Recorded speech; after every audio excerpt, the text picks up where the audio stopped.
कल को अगर मनीष सिसोदिया चोरी करेंगे तो मनीष सिसोदिया केजरीवाल का कुछ नहीं लगता, उसको जेल जाना पड़ेगा।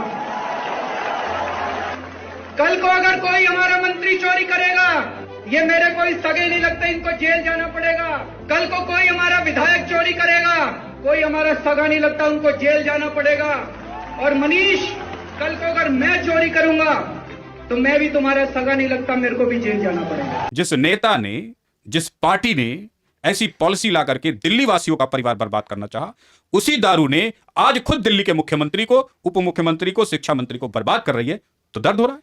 ऐसी नीति पर काम करके उसे जमीन पर उतारने वाला व्यक्ति, मैं कहता हूं, देश में या जम्मू कश्मीर में जो आतंकवादी घटनाएं करते थे आतंकवादी, उससे कई हजार गुना खतरनाक। 10 साल से इनकी सरकार है, दिल्ली में एक शोरूम भी बनता हुआ कहीं दिखा दे, एक सोसाइटी का एक टावर भी बता दे जहां बना हो। बन ही नहीं सकता, बन ही नहीं सकते। ये खुद ही अवैध कॉलोनियों के विरोध में खड़े हो जाते हैं। कितने का अफवाहें फैलाते, समाज में अफवाहें फैला करके राजनीति करते। समाज का भला करने का इनका कोई मनसा है नहीं। ये चाहते हैं कि बदबूदार दिल्ली ऐसे ही बदबू मारती रहे। तो बुजुर्गों ने बिल्कुल सही कहा है, शराब आपको बर्बाद करके रख देगी। और वही आज केजरीवाल, मनीष सिसोदिया, संजय सिंह जैसे नेताओं के ऊपर बिल्कुल फिट लागू होता है। तो शराब सिर्फ जनता को नहीं बर्बाद करती, राजनीतिज्ञों को भी करती है।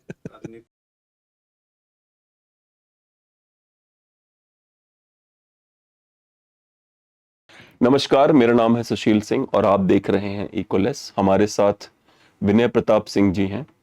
ये इन्होंने मनीष सिसोदिया जी के खिलाफ चुनाव लड़ा था दिल्ली में। बहुत ही भावनात्मक रूप से दिल्ली की जनता से जुड़े हैं। तो इनका जो मैंने बातचीत करी है कि दिल्ली के मुख्यमंत्री जी जेल चले गए हैं, तो एक मजाक में हमने ये भी कहा था कि मुख्यमंत्री जेल चले गए, ऑलरेडी उनके मंत्री जेल में हैं, तो बड़ी अच्छी सी टीम बन जाएगी जेल के अंदर उनकी। मजाक की बात और है, लेकिन जो विनय भाई ने बताई कि किस प्रकार से दारू की एक बोतल के साथ एक बोतल फ्री मिल रही थी, किस प्रकार से परिवार टूट रहे थे आबकारी घोटाले के द्वारा। आइए सुनते हैं विनय भाई के विचार। मैंने उनसे बात करी है, मुझे बहुत ही आनंद आया है उनसे बात करके, और थोड़ी फ्रस्ट्रेशन भी हुई है कि ये चल क्या रहा था दिल्ली में। हम किसी पार्टी के साथ नहीं है, किसी पार्टी के खिलाफ नहीं है, लेकिन गलत के खिलाफ है। कट्टर ईमानदार से कट्टर भ्रष्टाचार का सफर नहीं होना चाहिए था। आइए सुनते हैं विनय भाई क्या बोल रहे हैं। है ना, सबसे पहले जो मैं समझना चाहता हूँ, यही समझना चाहता हूँ कि बड़े लोग कह रहे हैं केजरीवाल जी अंदर चले गए तो लोकतंत्र की हत्या हो गई है। तो ये कैसी हत्या है जो बार बार होती, जैसे कि चार राज्यों में इलेक्शन हो रहा है, 3 राज्यों में बीजेपी जीत जाए, 1 राज्य में कोई और पार्टी जीत जाए, तो 3 राज्यों में ईवीएम जीत गया और चौथे राज्य में प्रजातंत्र की जीत हो जाती है। ये चलता कैसे, चल क्या रहा है ये चक्कर? ये कुछ नहीं है। ये वो नेता हैं जो समझते हैं कि देश के लोग बेवकूफ हैं, जो कह देंगे वो देश मान लेगा। ये बोल्ड टाइम का पॉलिटिकल पॉइंट्स है। पहले ऐसा होता था कि जो नेता कह देते थे, जो न्यूज़पेपर में वो पैसे देके छपवा देते थे, उसी को सत्य पूरा देश मान लेता था। लेकिन ये नेता भूल गए कि अब यह जमाना सोशल मीडिया का, हर व्यक्ति बोल सकता है, और अब केवल न्यूज पे पढ़ना नहीं है, उसकी प्रतिक्रिया भी शेयर, व्हाट्सएप, ट्वीट्स, कमेंट्स के माध्यम से दे सकता है। तो इतनी बेसिक समझ हमारे जिस देश के नेताओं की नहीं है, उनके लिए ईवीएम ही चुनाव जीतती है, और जहां वो खुद जीत जाते हैं वो सब ईमानदार हो जाता है। क्या ये देश के बच्चे नहीं समझते? आप समझिए, देश के सबसे ज़्यादा ग्रेजुएट, पोस्ट ग्रेजुएट, पढ़े लिखे लोग अगर कहीं पाए जाते हैं तो वो भारत है, दुनिया में कहीं भी सबसे ज़्यादा। उस देश की जनता को हमारे देश के अनपढ़ नेता बेवकूफ़ समझते हैं। तो इससे बड़े बेवकूफ़ और कौन होंगे? और इसी का दुष्परिणाम है कि आप इस तरीके के स्टेटमेंट्स, इस तरीके के लॉजिक्स, इस तरीके की बातें पॉलिटिकल लीडर से अक्सर सुनते हैं। तो आपको नहीं लगता कि जो, चलिए हमारे जो व्यूअर्स हैं उनके समझा दीजिए एक बार कि ये आबकारी और ये लिकर घोटाला था क्या, ये उसके बारे में जरा डिटेल बता दीजिए ताकि उनको समझ में आ जाए कि ये चक्कर क्या था पूरा। देखिए, कोई भी पॉलिसी होती है उसमें एक बेसिक सिद्धांत होता है। दारू का जो नीति है, शराब की जो नीति है, उस नीति को देखिए आप, तो ये एक राक्षसी नीति दिल्ली सरकार, दिल्ली के मुख्यमंत्री, दिल्ली के आम आदमी पार्टी ने बनाई। मैं राक्षसी क्यों कहूं? राक्षसी और आतंकवादी मानसिकता की ये नीति हर एक परिवार को बर्बाद करने वाली थी। हर एक बहन, बेटी, बहू के मां के सिंदूर को उजाड़ने वाली थी। कौन चाहता है परिवार में, या दुनिया का कौन सा विद्वान आपको रिकमेंड करेगा कि आप अपने बच्चों में फ्री की दारू बांटिए, एक पर एक फ्री बांटिए?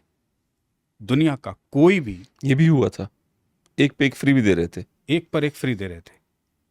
आप अंदाजा लगाइए, जहां पूरा देश, पूरी संस्कृति युगों युगों से कोशिश कर रही कि उसका बेटा मदिरा ना पिए, उसका बेटा शराब ना पिए, उसका बेटा जुआरी ना बने, उसका बेटा चिट्टे का नशा ना करे,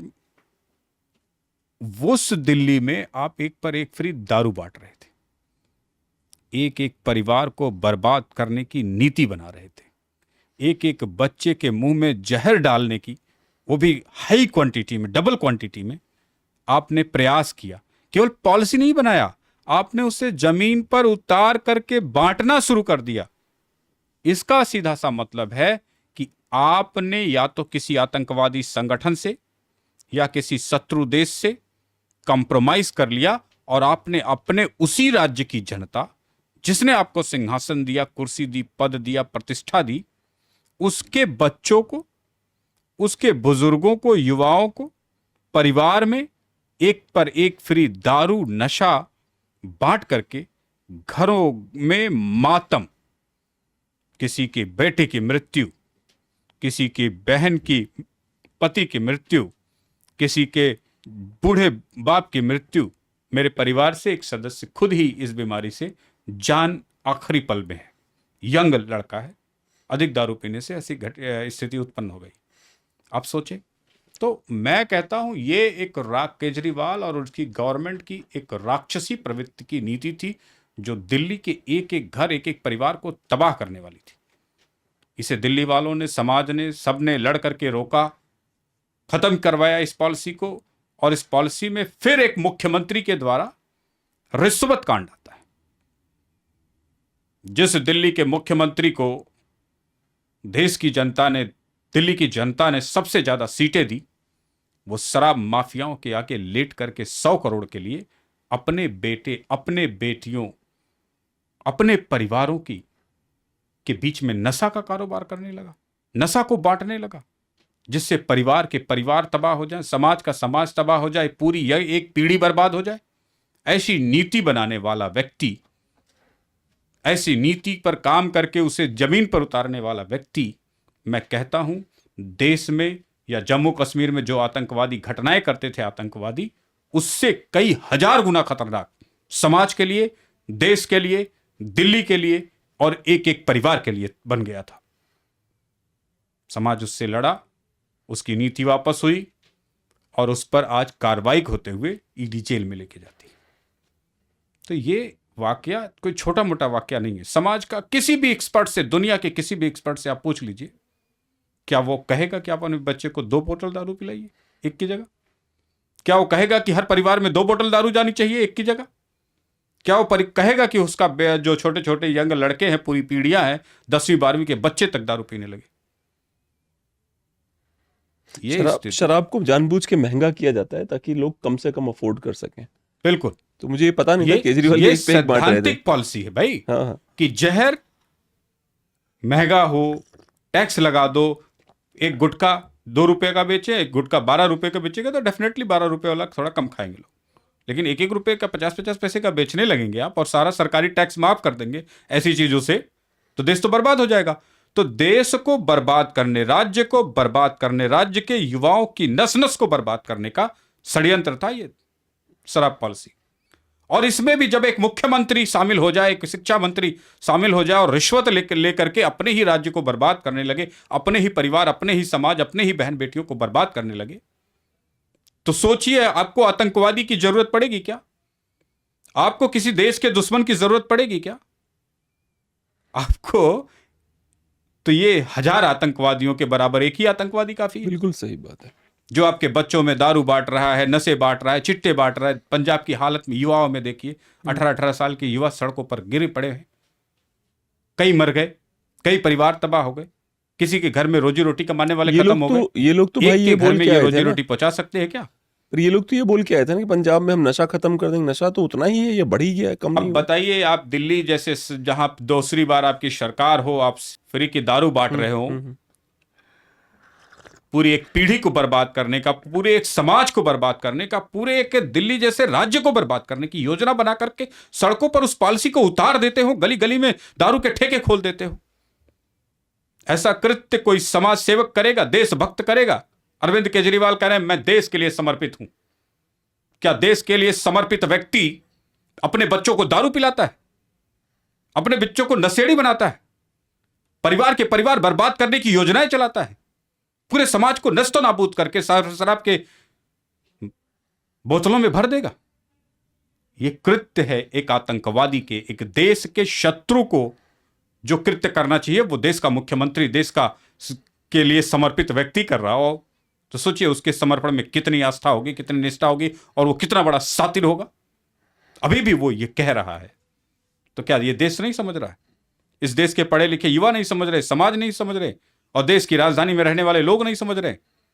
जाहिर तौर पर ये एक तरीके का षड्यंत्र समझ लीजिए आप, देश को बर्बाद करने का, समाज को बर्बाद करने का, युवाओं को बर्बाद करने का, दिल्ली के एक एक परिवार को नशेड़ी, गजेड़ी, भंगेड़ी बनाने का एक षड्यंत्र था, जिसे विफल किया देश की चेतना ने, लोगों के विरोध ने।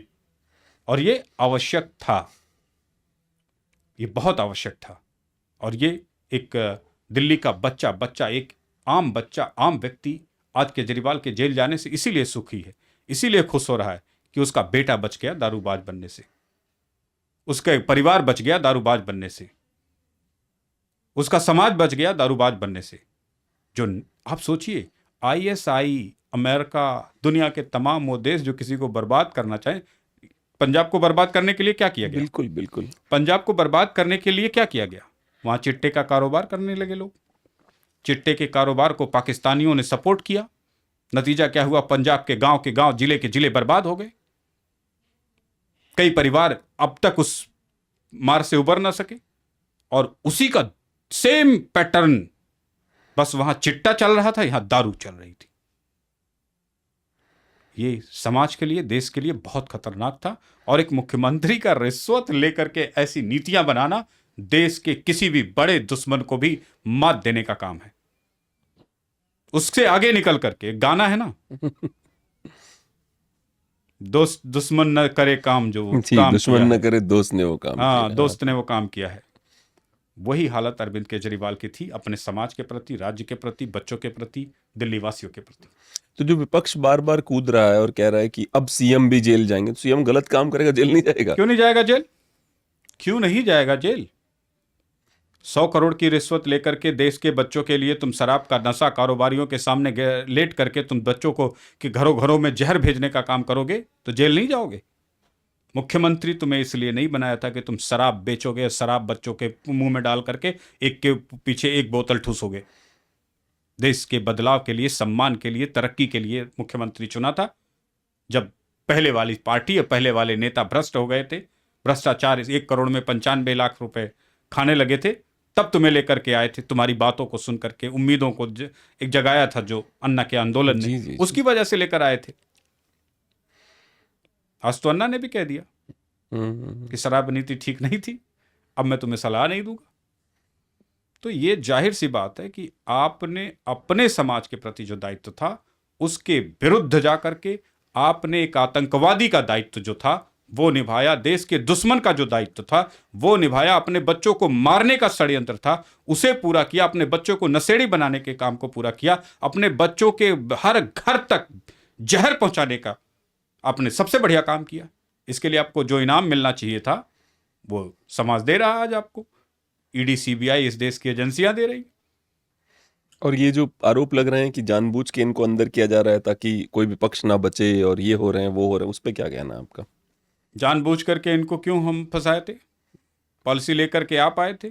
दुनिया में किसी भी देश में एक फ्री दारू नहीं मिली, दिल्ली में ही मिली कि भारत के किसी राज्य में नहीं मिली। दिल्ली वालों का भला नशा से नहीं किसी का कर सकते। देखिए, अगर परिवार को किसी के बर्बाद करना है तो उसके बेटे बेटियों को किसी एक को नशेड़ी बना दीजिए, पूरा परिवार तबाह हो जाएगा। आपने तो पूरे दिल्ली के एक एक परिवार, एक एक बेटी के सिंदूर का, सौदा कर डाला सारू शराब की कंपनियों के आगे, कारोबारियों के आगे। आप जैसा देशद्रोही, आप जैसा समाजद्रोही, आप जैसा परिवारद्रोही, आप जैसे युवाओं का विनाश करने वाला नेता कहां मिलेगा ऐसा? किसी ने ठीक ही कहा है, शराब आपको बर्बाद कर देती है। जिस व्यक्ति ने, जिस नेता ने, जिस पार्टी ने ऐसी पॉलिसी ला करके दिल्ली वासियों का परिवार बर्बाद करना चाहा, दिल्ली के बेटे बेटियों को बर्बाद करना चाहा, उसी दारू ने आज खुद दिल्ली के मुख्यमंत्री को, उप मुख्यमंत्री को, शिक्षा मंत्री को बर्बाद कर रही है। तो दर्द हो रहा है, दर्द हो रहा है। क्या जरूरत थी शराब नीति लेकर के आने की? अरे शराब कम, बिहार जैसा राज्य जिसको हम पिछड़ा कहते हैं, क्या क्या नहीं कहते, गाली हमें देते हैं, उसने बंद कर दी। भैया दारू बंद करो। फिर भी कुछ लोग चोरी से फिरे, चलो वो तो समझ में आता है, लेकिन तुम अपने राज्य में एक पर एक फ्री करके किस राज्य की नीति तुमने अपनाई, किस देश की नीति अपनाई?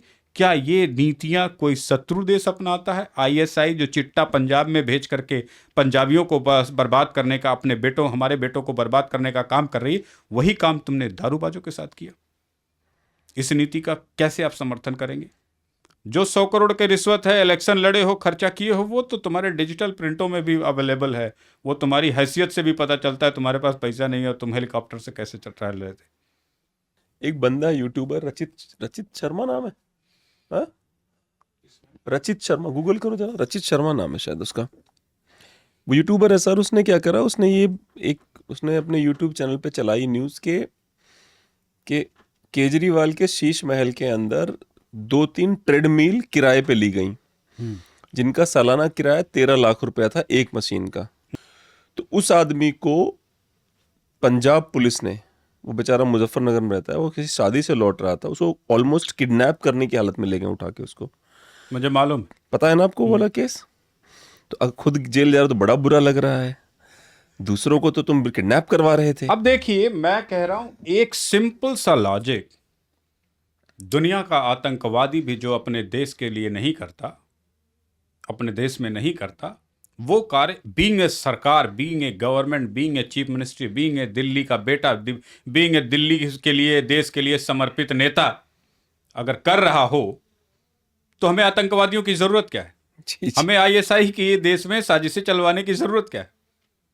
ये तो यही काफी है, अरविंद केजरीवाल ही का काफी है दिल्ली को बर्बाद करने के लिए। शराब नीति का घोटाले के साथ कनेक्शन होना, ये दिल्ली के मुख्यमंत्री के और भद्दे, नंगे, बदबूदार चेहरे की पहचान बनता है। कोई व्यक्ति गलती कर रहा हो ना, गलती से गलती हो रही हो तो उसकी तो माफी है, लेकिन कोई जानबूझ करके गलती कर रहा हो उसको कतई माफ नहीं करना चाहिए। अगर ऐसा आपने किया तो आप दिल्ली के बेटों की लाश अपने कंधों पर उठाने के लिए तैयार रहिए। 8-8 बार नहीं आए ईडी के समन में भाई साहब। उनको लग रहा था हम तो भैया जी हैं, हम तो बाप हैं इस शहर के। ईडी भी इनके पाप का घड़ा भर रही थी। जो चतुर कौवा होता है, जिसको चतुर पंछी कहते हैं, गांव में कहते सबसे पहले लेटरिन खाने सुबह उठ के वही जाता है ना। तो अरविंद केजरीवाल भी उसी चतुर कौवे की तरह हैं। इन्होंने खुद ही इस कोर्ट में कहा कि मैं जेल से मुझे प्रोटेक्शन चाहिए, और कोर्ट ने कहा नहीं, मैं प्रोटेक्शन नहीं दूंगा, यही इनका खेल हो गया, खत्म। जी बैल मुहिमार। तो इनकी बेईमानी, इनका डर ही इनकी आज गिरफ्तारी का सबसे बड़े द्वार को खोलने का काम किया। जो काम ईडी नहीं कर पा रही थी, उसको अरविंद केजरीवाल ने खुद ही कहा, कोर्ट जाके खुद से कर लिया। कोर्ट जाके ईडी को बता दिया कि चिंता मत करो, कर लो, उठा लो मुझे, कोर्ट ने बोल दिया। जो काम मतलब कोई ना कर सके, वो केजरीवाल ने खुद ही करके अपना रास्ता साफ किया। तो चतुर कौवा सुबह उठ के लेटरिन जो खाता है, वही हालत अरविंद केजरीवाल। तो आपको डर नहीं लगता ऐसे रचित कौशिक जिसकी मैं बात कर रहा हूँ, उस बेचारे को अरेस्ट किया, आपको डर नहीं लगता आपको भी उठा लिया तो पंजाब पुलिस ने? क्योंकि पंजाब पुलिस याद है जो तेजिंदर पाल सिंह बग्गा है, वो वही सुना होगा आपने, आई उसको उठा के ले गई, तो हरियाणा पुलिस ने उसको बीच में, मतलब ऑलमोस्ट लड़ाई हो गई थी वहां पे, हरियाणा पुलिस छीन के ले आई उसको। अब देखिए, आपको डर नहीं लगता पंजाब पुलिस आ गई सुबह सुबह तो आपके घर पे? डर किस बात का? जीवन ही इस देश का है, मरेंगे जिएंगे, यहाँ जिएंगे वहाँ जिएंगे, पंजाब में रहेंगे चाहे दिल्ली में रहेंगे चाहे कहीं भी रहेंगे, किसी के बाप से डरने की आवश्यकता नहीं है। जब बात देश के भविष्य के, देश के बच्चों के भविष्य की हो, तो रक्त की नदियां बह जाए, पीछे हटने की जरूरत नहीं। पंजाब पुलिस की क्या हैसियत है, पूरी पाकिस्तान एक तरफ हो, एक तरफ मैं अकेला रहूं, फर्क क्या पड़ता है? जब अपने देश के लिए, मान सम्मान के लिए लड़ना हो तो लड़ने में कभी पीछे नहीं हटना चाहिए। आज अगर मैं नहीं बोलूंगा, आप नहीं बोलेंगे, समाज नहीं बोलता, तो दिल्ली के 2 करोड़ घरों में, लोगों के घरों में दारू की बोतलें होती। कई बच्चे उसी समय मर गए थे जब एक पेक फ्री किया था। कई घरों में मातम बन रहा होता। कई घरों में आज की डेट में, आज अर्थियां उठ रही होती सिर्फ दारू की वजह से।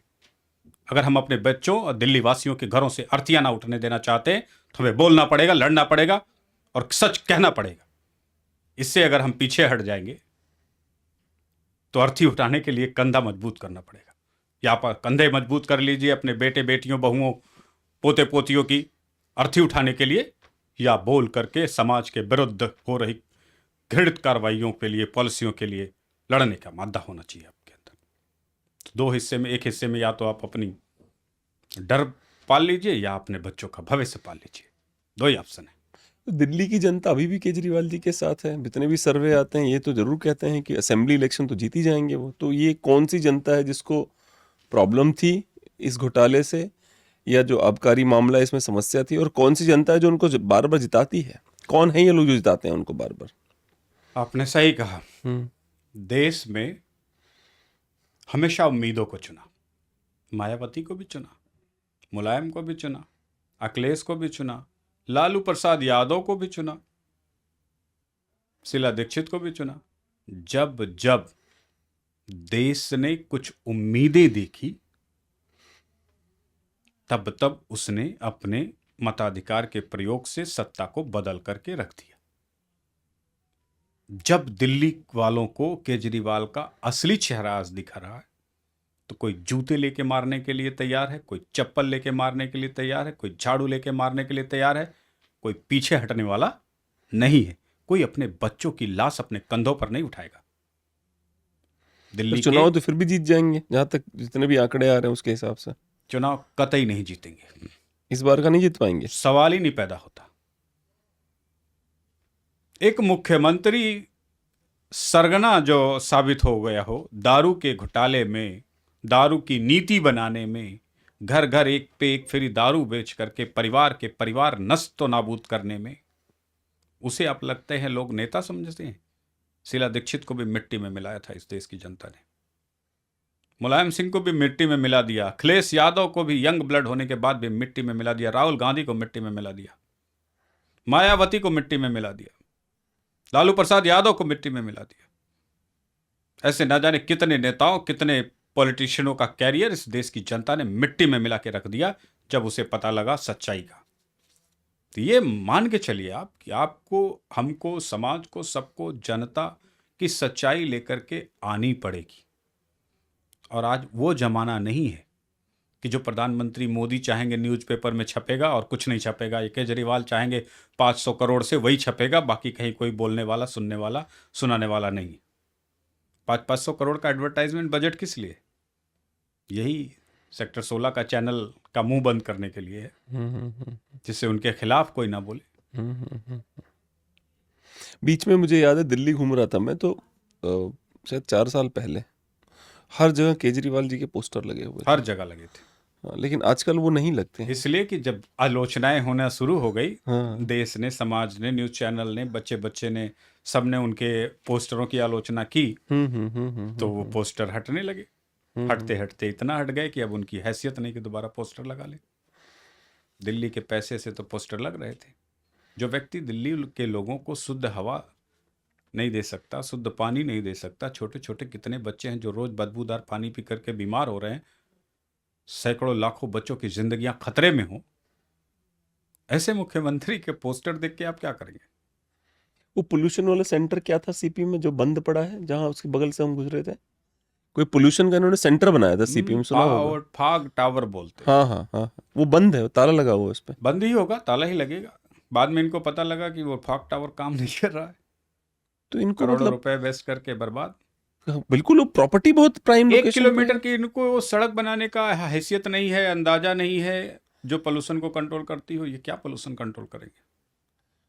पड़पड़गंज में एक सड़क बन रही, देख लीजिए, कोई डिजाइन नहीं, कोई मॉडल नहीं, कोई तौर तरीका नहीं, बस खाली ऊपर से और चिपड़े किया क्या है लगा। इन्होंने? शीला दीक्षित ने तो बहुत कुछ किया दिल्ली के लिए, भले वो चाहे जैसे रहा हो, उनकी मृत्यु भी हो गई, मुझे बहुत पसंद थी वो लेडी, उनके ऊपर बहुत और भ्रष्टाचार के आरोप भी लगे, वो मैं समझ सकता हूँ मैं, पर पॉलिटिशियन के रूप में मुझे वो लेडी, क्योंकि उसने जेन्युइनली दिल्ली में फ्लाईओवर बनवाए दबा के, बहुत सारे दिखे फ्लाईओवर उनके राज में। बहुत उसके बाद से किया क्या भाई ने? 65 फ्लाईओवर उसने अब तक इन्होंने 10 क्या किया? इन्होंने कुछ एक काम दिखाए सिवाय एक सिग्नेचर ब्रिज के, जो कि मतलब वाहियात है। 10 साल से इनकी सरकार है दिल्ली में, एक शोरूम भी बनता हुआ कहीं दिखा दे, एक सोसाइटी का एक टावर भी बता दे जहां बना हो। बन ही नहीं सकता, बन ही नहीं सकते। ये खुद ही ये अवैध कॉलोनियों के विरोध में खड़े हो जाते हैं, कितने का अफवाहें फैलाते हैं, समाज में अफवाहें फैला करके राजनीति करते हैं। समाज का भला करने का इनका कोई मंशा है नहीं। ये चाहते हैं कि बदबूदार दिल्ली ऐसे ही बदबू मारती रहे, जबकि इस काम को अगर ढंग से ईमानदारी से किया गया होता तो 1 साल समय बहुत पर्याप्त है पूरी दिल्ली को नीट एंड क्लीन करने में। लेकिन नहीं, 10 साल निकल गए। 20,000 बेटियों का दिल्ली में रेप का केस दर्ज हुआ इस केजरीवाल की सरकार में।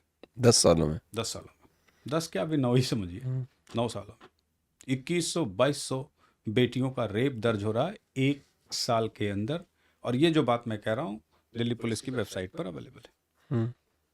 आप अंदाजा लगा ले, 35,000 महिलाओं की आसपास किडनैपिंग है,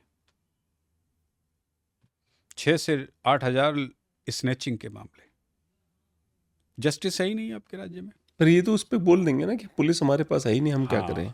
जस्टिस है ही नहीं। ये तो वही केजरीवाल से पूछोगे ना, हम पुलिस है ही नहीं हमारे पास, हम क्या करें? पुलिस हमसे का क्या मतलब? काम है? ये काम जुडिशरी और जस्टिस का है। अपराध को रोकना पुलिस का काम नहीं है। अपराध को, अपराधी को पकड़ना पुलिस का काम है। तो ये मुकदमे जो दर्ज हुए किसने दर्ज किए? तो पुलिस ने दर्ज किए। लेकिन तुम्हारी कोर्टों में क्या हैसियत है? किसी ने जस्टिस किया क्या? तो आप सोचिए, उसी दिल्ली में आप दारू की बोतलें एक पर एक फ्री बेच रहे हैं, यानी कि 20,000 महिलाओं के रेप से आपका मन नहीं भरा 10 वर्षों में, 9 वर्षों में। आप चाहते हैं ये आंकड़ा 40,000 को पार कर जाए। ऐसी नीति, ऐसी कुनीति, ऐसे विचार वाले नेता को आप नेता समझते हैं?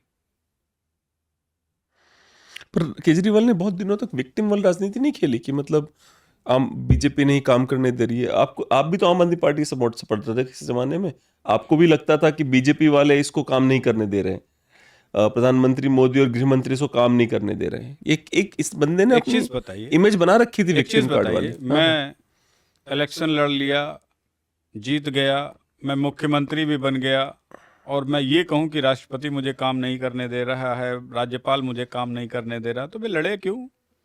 क्या जरूरत है मुख्यमंत्री बनने की तुम्हें, जब तुम राज्यपाल के बीच ट्यूनिंग नहीं कर सकते, प्रधानमंत्री के साथ ट्यूनिंग नहीं कर सकते, जिससे तुम्हें लेना है देना है उसके साथ तुम ट्यूनिंग ही नहीं करना जानते हो। You don't know the politics how to do, then why you have in politics? आप ये कह रहे हैं कि वो भी उनकी जिम्मेदारी है कि संबंध बढ़िया बनाए। भाई, आपको अमेरिका से सपोर्ट चाहिए तो संबंध बढ़िया करोगे तभी तो अमेरिका तुम्हें सपोर्ट करेगा। अमेरिका के प्रेसिडेंट को प्रधानमंत्री मोदी गाली दें तो क्या जो बाइडेन इनको फूलों की माला पहनाएंगे?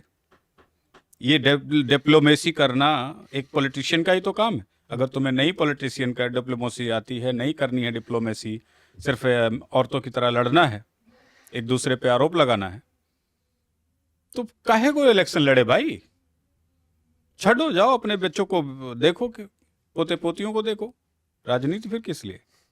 और इस पे एक और सवाल है कि ये बंदा कहता था कि मेरी नानी ने कहा है कि राम मंदिर। अच्छा, दोगलेपन के इतने उदाहरण है केजरीवाल जी कि आप मतलब आपका दिमाग थक जाएगा। नानी के अब किस्से मर गए, अब नानी के किस्से नहीं कहते, अब तो कि दूसरी नानी बात कहती है कि जो मस्जिद तोड़ के मंदिर बनाए, बेटा ऐसे मंदिर मैं नहीं जाऊंगा। मैंने और गया भी, अपनी नानी को भी ले गया। आई थिंक भारतीय राजनेताओं के कई लेवल पे मानसिक दिवालियापन है। एक तो वो अपने धर्म के प्रति, समाज के उस धर्म के प्रति बोलना नहीं चाहते जो सबसे ज्यादा शांतिप्रिय है, जी जी जी जी, सबसे ज्यादा सहिष्णु है, जो सबसे ज्यादा एक दूसरों के मंगल कामना की उम्मीद करता है, जिसके सरकारी मंदिरों पर सरकार, हर मंदिर पर सरकारी नियंत्रण है, उसे छोड़ना नहीं चाहते। कांग्रेस पार्टी, वो तो भाजपा भी नहीं छोड़ना कांग्रेस चाहती। पार्टी जो है वो एक कदम और आगे अरविंद केजरीवाल के। वो अच्छा। कह रहे थे कि राम मंदिर पे राजनीति हो रही है, इसलिए हम नहीं जाएंगे, हमारी अध्यक्षा नहीं जाएंगे। ये बात किसने किसने नहीं कही? पार्टी के अध्यक्ष ने नहीं कही, पार्टी के पूर्व अध्यक्ष ने नहीं कही, पार्टी के युवा राहुल गांधी ने 55 नहीं साल के कही, युवा। एक कन्हैया लाल नाम का एक नेता निकला हुआ है, उसने नहीं कहा, कि उसके खड़गे जैसे नेता ने नहीं कहा। लेकिन यही पार्टी के नेता 10 दिन नहीं लगता है कर्नाटक में 10% टैक्स वाला हिंदू मंदिरों पर कानून लेके आते हैं। ये कौन सी राजनीति है? डबल स्टैंडर्ड, हिंदी में तो और भी गंदे शब्द हैं। ऐसी राजनीति हमारे देश के नेता, राजनीतिक पार्टियां करती है। राम जन्मभूमि का मंदिर जो बना, सहमति से बना, अलग मस्जिद की व्यवस्था की गई। क्यों की गई? क्योंकि कोई आपस में लड़े ना। ये साक्ष्य 1977-76 में के सर्वे में आ गए थे कि जहां पर बाबरी मस्जिद है वो मंदिर की जगह है, उसके नीचे उसके दीवालों में मंदिर के अवशेष हैं। 10-15 साल लगा, लोगों के अंदर वो गुस्सा बढ़ता गया और तब जाके उसके टूटने का वक्त आया। अन्यथा किसी मंदिर पर, किसी मस्जिद के कोने पर, हिस्से पर कोई हिंदू हाथ नहीं लगाता। यथार्थ प्रमाण और साक्ष्यों के बाद उस मस्जिद को, वहां से ढांचे को हटाते हुए राम मंदिर का मार्ग साफ किया गया। कहीं भी किसी प्रकार के, किसी बहुत बड़े जो सही टाइप के मुसलमान हैं, उन्हें भी इस कार्य में कोई आपत्ति, कोई बुराई नहीं नजर आती। लेकिन जिसे एजेंडा चलाना है चलाता रहे, जीवन भर चलाता रहे, क्या फर्क पड़ता है? भारतीय संस्कृति में आज तो आप देख रहे हैं कि 1947 के बाद पाकिस्तान भारत अलग हुआ है। 1947 से पहले तो कहाँ, पूरा सिंध से लेकर के आप इस कंधार तक चले जाइए तो किसी न किसी राजपूत की रियासत मिलेगी। जी जी, बिल्कुल बिल्कुल। और कुछ उसमें कन्वर्टेड मुस्लिम राजपूत, कुछ अभी भी ओरिजिनल राजपूत। तो आपकी वहां तक संस्कृति थी, खत्म हो गई। क्यों? क्योंकि आप रिवर्ट मारने की प्रोसेस में नहीं। जबकि अगर आप अपने पूर्वजों को देखें, अपने बच्चों को देखें, तो आज आपका दायित्व है कि कंधार तक के जो बच्चे हैं, इंक्लूडिंग पाकिस्तान, टोटल पाकिस्तान, उन तक अपनी संस्कृति, अपने संस्कारों को ले जाने का आपके कंधों पर जिम्मेदारी। भारत के जो मूल धर्म हैं वो यही है, हिंदू, सिख, जैन, बौद्ध। और भारत में 2 इंपोर्टेड धर्म हैं, एक इस्लाम और एक क्रिश्चियनिटी। उसका भी स्वागत है भारत की भूमि पर, कोई विरोध नहीं है। जहां वो ठीक है वहां सम्मान है। मैं खुद चर्चों में जाता हूं, मुझे अच्छा लगता है जितने देर जाता हूं। लेकिन जब उसमें जो कृत्य होते हैं, जो चीज़ें होती हैं, जो कॉन्स्पिरेसी होती, मैं कॉन्स्पिरेसी के विरुद्ध हूँ। और किसके विरुद्ध है भारत में लोग? साजिशों से धर्म परिवर्तन के विरुद्ध हैं। साजिशें नहीं होनी चाहिए। जो तौर तरीके हैं, धार्मिक तौर तरीके हैं, उस तरीके से जो भी चल रहा है चलते रहे। भगवान, अरे गूंगे, बहरे, पागल, दिवालिया, मानसिक दिवालिया, कीड़े मकोड़े, पशु पक्षी, जीव जंतु का भी धर्म होता है। जी, उसके जी। भी भगवान होते हैं। जरूरी थोड़ो कि मुझे अरबी आए, अरबी में मैं बोलूँ तो ही मेरा भगवान मिलेगा। अरब की संस्कृति को क्यों अपनाना भाई? पाकिस्तान के हर हिस्से की संस्कृति भारतीय सनातन संस्कृति रही है। हमें अरबियों की संस्कृति क्यों अपनाना है? अरब वाले अपनी अरब की संस्कृति अपनाए, भारत के लोग भारत की, पाकिस्तान में जो पुरानी संस्कृति आपको नहीं थी, लगता कि उसको लगातार अब जैसे रमजान होता था वो रमादान हो गया है? नहीं देखा आपने कि रमादान कब हुआ पता नहीं चला? और वो पहले रमजान में क्या होता था कि कुछ भी खा लेते, रोटी खा लेते, अब तो खजूर ही खाते हैं, जबकि खजूर जमीन का नहीं है, खजूर वहीं से आता है। देखें, आप रमदान कहें, रमजान कहें, योगा कहें या ना कह पाए, मैं कहता हूँ आपको किसी भाषा का ज्ञान ना हो, आप बोल भी ना पाए, गूंगे बहरे भी हो, तो भी आपका भगवान है, तो भी आपका एक आराध्य है, एक शक्ति के साथ कनेक्शन है। उसके लिए किसी भाषा की, किसी क्षेत्र की, लैंग्वेज की जरूरत नहीं। जब आपका बेटा पैदा हुआ था तो कौन सी भाषा बोल रहा था? बाद में आपने उसे हिंदी, उर्दू, पंजाबी पढ़ाई ना, तब भी उसके भगवान थे उसके साथ। इसलिए भाषा पर, क्षेत्र पर, उसके बोलने पर, नामकरण पर जाने की ज़रूरत नहीं। ये कोई धर्म का सिद्धांत भी नहीं। चलिए, एक और अंतिम सवाल है आपके लिए। मेरे पास एक मैसेज आया है, अब मैसेज पढ़ के दिखाता हूँ मैं। आज की खबर है, त्यागी भैया को नींद नहीं आई रात भर, पता है आपको भी नहीं आई। सबसे ज़्यादा इंतज़ार तो आपको ही था। बुजुर्ग सही कहते थे, शराब आम आदमी पार्टी आप को एक दिन बर्बाद कर देगी। शराब सबको बर्बाद करती है, किसी के जीवन में आबाद करने का माध्यम नहीं। और वही शराब की नीति जो आपने उस शराब से अपने ही परिवार, अपने ही समाज, अपने ही राज्य, अपने ही देश के बच्चों को बर्बाद करने की, परिवार को बर्बाद करने की, घर घर को बर्बाद करने की पॉलिसी लेकर आए, तो वो पॉलिसी ने जब बैक फायर मारा है, वो आम आदमी पार्टी के पूरे चरित्र को एक्सपोज करते हुए अरविंद केजरीवाल, मनीष सिसोदिया, संजय सिंह जैसे नेताओं से समेत पूरी पार्टी का आज तहस नहस करके रख दिया। शराब सिर्फ जनता को नहीं बर्बाद करती, राजनीतिज्ञों को भी करती है। राजनीति के सरचंद खिलाड़ियों को भी बर्बाद कर देती है। क्योंकि जब आप अपने सब, देखिए एक बड़ी सिंपल सी लॉजिक है, जब आप अपने परिवार के लिए लड़ेंगे, अपने समाज के लिए लड़ेंगे, उसकी समृद्धि के लिए लड़ेंगे, तो ये एक बात बिल्कुल मैटर नहीं करती कि आप उसमें 1 रुपया जोड़ रहे हैं या 100 रुपये जोड़ रहे हैं।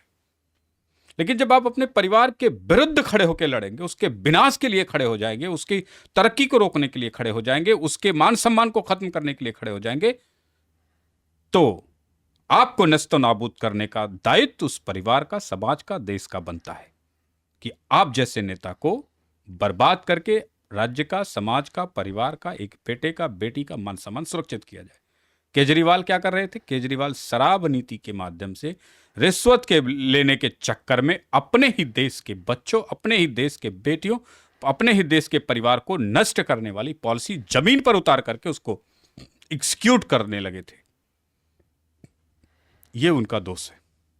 और अगर दोष केजरीवाल को समझ में नहीं आता तो मैं आम आदमी पार्टी और केजरीवाल समेत तमाम नेताओं से और तमाम उनके सलाहकारों से, तमाम उनके प्रवक्ताओं से यह पूछता हूं कि एक के बाद एक फ्री दारू देने से किस बेटी का सम्मान बढ़ रहा था, किस बेटे का सम्मान बढ़ रहा था, किस मां का सम्मान बढ़ रहा था, किस परिवार का सम्मान बढ़ रहा था, किस समाज का सम्मान बढ़ रहा था, और उससे देश की कौन सी तरक्की का मार्ग प्रशस्त किया जा रहा था।